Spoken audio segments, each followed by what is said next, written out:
Hello, beautiful, wonderful people. My name is Bonnie Northgraves, and today I'm going to be talking to you about a tune called Bei Mir Bist Du Schon. This was written in 1933 by Sholom Secunda, and the Yiddish lyrics are by Jacob Jacobs. Okay, so let's jump right into it. Time for piano camp. Dun, dun, dun, dun, dun, dun, dun, dun, dun, dun, dun, dun, dun, dun. If I had a news channel, that would totally be my intro. Okay. So this song is originally written in the key of C minor. I'm going to play it in D minor because that's the key I like to play it in.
Okay, so 1933, Sholom Secunda writes a musical called I Would If I Could. That's the English title of it.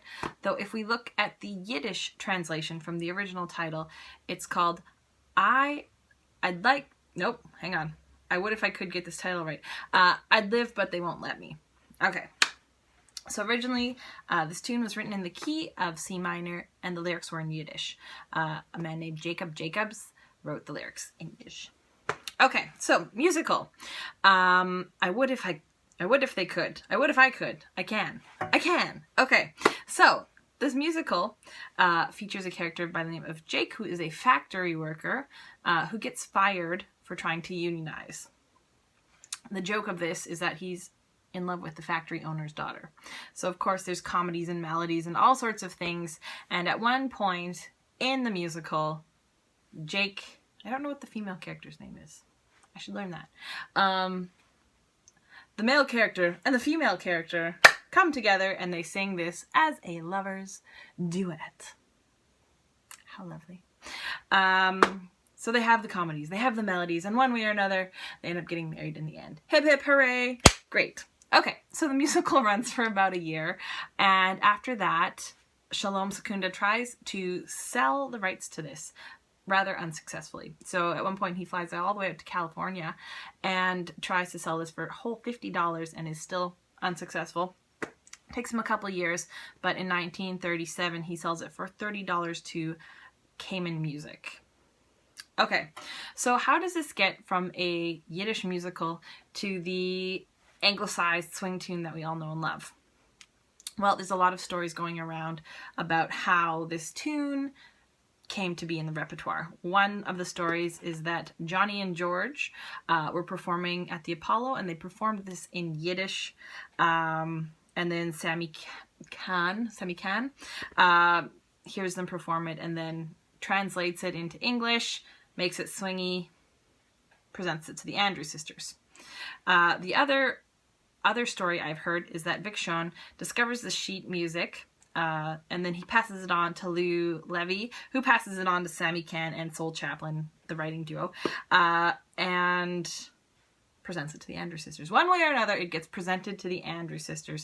I'm pretty sure that they recorded this for Decca Records, and research I've done points to the fact that Decca wanted it in English and not in Yiddish. Also, fun fact, the Andrews sisters were paid a whole $50 flat fee to record this tune. Never settle for a flat fee! Oh.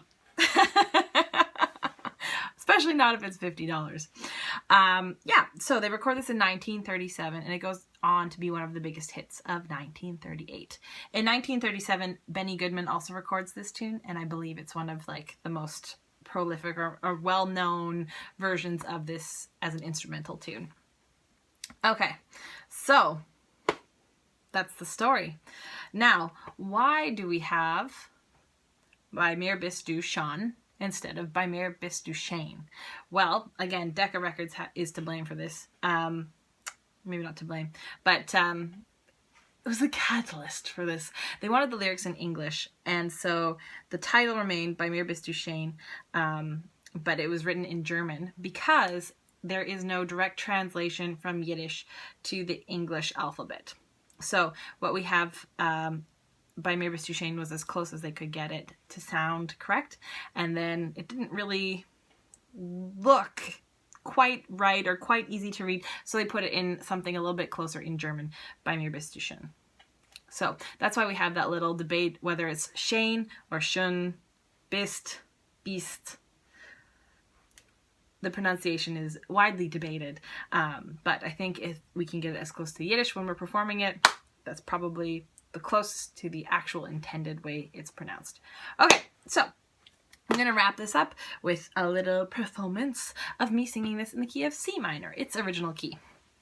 I've never played this in C minor, so I guess we're going to see how this goes.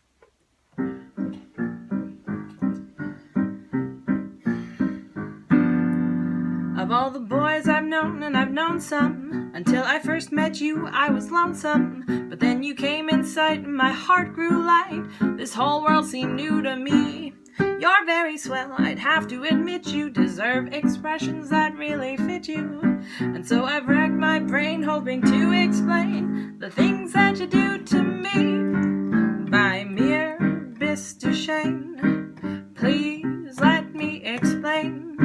Bei mir bist du schön means that you're grand.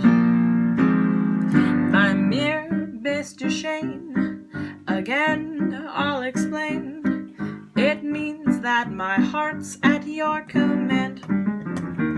I could say Bella, Bella, even say wunderbar. Each language only helps me tell you how wonderful you are. I've tried to explain. Bei mir bist du schön, so kiss me and say you'll understand.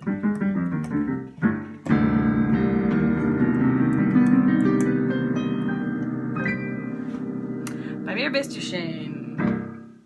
My name's Bei Northgraves. Thanks for tuning in, and I'll see you next time. Bye!